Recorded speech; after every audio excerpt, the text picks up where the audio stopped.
Assalamualaikum warahmatullahi wabarakatuh. Alhamdulillah alladzi arsala rasulahu bil huda wa dinil haqq wa yudhhirahu 'ala dini kullihi wa kafa billahi syahida. Asyhadu an la ilaha illallah wahdahu la syarikalah wa asyhadu anna Muhammadan abduhu wa rasuluh. Allahumma shalli wa sallim wa barik ala Muhammadin wa ala alihi wa ashabihi ajma'in, amma ba'd. Faya ibadallah, ittaqullaha haqqa tuqatih wa la tamutunna illa wa antum muslimun. Qala Allah ta'ala fil kitabil karim, a'udzu billahi minasyaitonir rajim. Ya ayyuhalladzina amanu anfiqu min thayyibati ma hasabtum, akhiru ayah. Pemirsa, kaum muslimin muslimat di Kota Raja Tenggarong yang sama-sama dimuliakan Allah Subhanahu wa taala. Kembali kita bersyukur kepada Allah atas limpahan nikmat, taufik, hidayah dan inayahnya kepada kita sekalian, sehingga saat ini di Ramadan 1443 Hijriah, kita semua umat Islam khususnya di Kota Raja Tenggarong dalam keadaan sehat walafiat. Alhamdulillah kita dapat melewati cobaan Allah Subhanahu wa taala dengan berbagai musibah yang diturunkan kepada kita, dan akhir-akhir ini alhamdulillah kita dapat melewati musibah yang disebut dengan COVID-19 atau COVID-19. Pemirsa rahimakumullah, Allah menginginkan kepada semua umat Islam untuk tidak memilih dalam menjalankan ibadahnya. Sebagaimana kita ketahui, salah satu ibadah umat Islam dan itu menjadi rukun Islam adalah zakat. Sebagaimana kita ketahui, perintah untuk menunaikan zakat, kalau hadirin semuanya, pemirsa semuanya, membuka Al-Quran, tidak kurang perintah itu sebanyak 79 ayat memerintahkan umat Islam untuk menunaikan zakat. Dan perintah menunaikan zakat itu selalu beriringan, berhimpitan, berdampingan dengan perintah untuk menjalankan sholat. Contoh, sebagaimana termuat dalam Al-Baqarah 43, Bismillahirrahmanirrahim, dirikanlah sholat dan tunaikan zakat, rukuklah bersama orang-orang yang rukuk. Aqimis sholah wa atus zakah warka'u ma'a roki'in. Dan ayat-ayat lagi yang lain. Kalau umat Islam sampai saat ini dalam menjalankan ibadah sholat sudah begitu semangatnya untuk menunaikan dan menjaga kualitas sholat selama 5 waktu, tapi belum dengan ibadah zakat itu sendiri, umat Islam masih ada keengganan untuk menunaikan ibadah zakat itu sendiri. Nah, oleh karena itu dalam kesempatan yang mulia ini izinkan saya mengingatkan kepada diri saya sendiri dan para pemirsa RUK TV, mari sejak saat ini kita juga harus semangat untuk menjalankan ibadah yang namanya menunaikan zakat itu sendiri.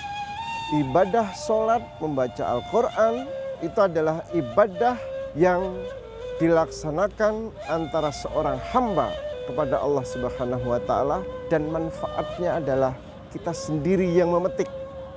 Allah memberikan pahalanya kepada kita sendiri yang menunaikan.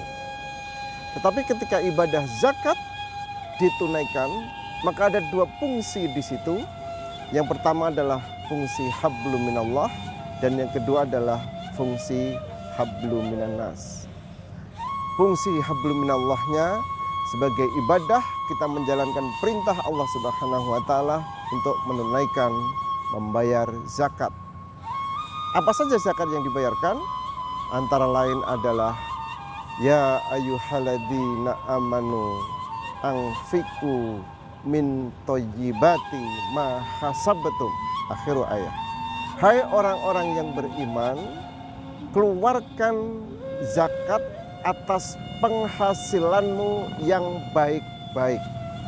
Berarti semua penghasilan yang kita terima semuanya adalah kena zakat apabila telah memenuhi nisab dan haulnya. Sekali lagi, semua pendapatan kita, semua penghasilan kita terkena zakat apabila sudah memenuhi nisab dan haulnya. Berapa nisabnya? Sebagaimana fatwa ulama besar Yusuf Qaradawi diukur dengan 85 gram emas. Kalau 85 gram emas dikalikan harga emas berlaku sekarang Rp500.000, maka siapapun umat Islam yang berpenghasilan dalam 1 tahun minimal 42.500.000, maka dia hukumnya wajib untuk menunaikan zakat 2,5%. Tidak besar, 2,5% saja. Contoh seperti saya kata, berpenghasilan 5 juta dalam 1 bulan. 5 juta kali 12 berarti penghasilan saya 60 juta. Berarti dengan kategori yang disampaikan oleh Yusuf Qaradawi tadi, maka saya sudah berkewajiban untuk menunaikan zakat atas penghasilan tetap saya 5 juta. Belum lagi penghasilan-penghasilan yang lain. Honor mengajar, honor di mana-mana yang kita terima selain gaji, berarti pendapatan kita melebihi dari nisab yang ditentukan itu. Oleh karena itu wajib kita membayar zakatnya. Nah, itu selama kewajiban membayar zakat belum kita tunaikan, maka kewajiban kita belum gugur dengan Allah Subhanahu wa taala. Hablum minallahnya belum terlaksana dan kita masih terhutang kepada Allah Subhanahu wa taala untuk membayar zakat. Oleh karena itu, tunaikan zakat 2,5% atas penghasilan yang kita terima. Yang kedua, pada hablum minallah. Zakat itu adalah bermanfaat untuk fakir miskin, anak yatim, fisabilillah, gharimin. Ada 8 golongan yang berhak mendapatkan manfaat atas zakat yang kita peroleh itu, yang kita tunaikan maksud saya. Nah, oleh karena itu Allah itu baru tersenyum kepada kita apabila kita membayar zakat. Allah tidak tersenyum ketika kita sholat, Allah tidak tersenyum kita haji, karena itu untuk kita sendiri. Tapi Allah akan tersenyum kepada kita ketika kita sudah menunaikan zakat itu sendiri. Berarti dua-duanya kita sudah lepas. Antara hablum minallah kepada Allah Subhanahu wa taala sebagai kewajiban kita sudah lepas, dan hablum minanas itu akan mendapatkan pahala yang besar dan Allah senantiasa tersenyum kepada kita dan kita dibangga-banggakan oleh Allah karena membayar zakat. Oleh karena itu, dalam kesempatan yang mulia di bulan Ramadan yang penuh barakah ini, saya menghimbau kepada diri saya dan umat Islam kepada umumnya, mari kita tunaikan ibadah membayar zakat atas penghasilan-penghasilan yang kita terima. Mudah-mudahan tausiah singkat ini memberikan manfaat kepada saya pribadi dan para pemirsa umat Islam semuanya, dan mari kita tunaikan ibadah zakat seperti semangat kita untuk menunaikan ibadah sholat itu sendiri.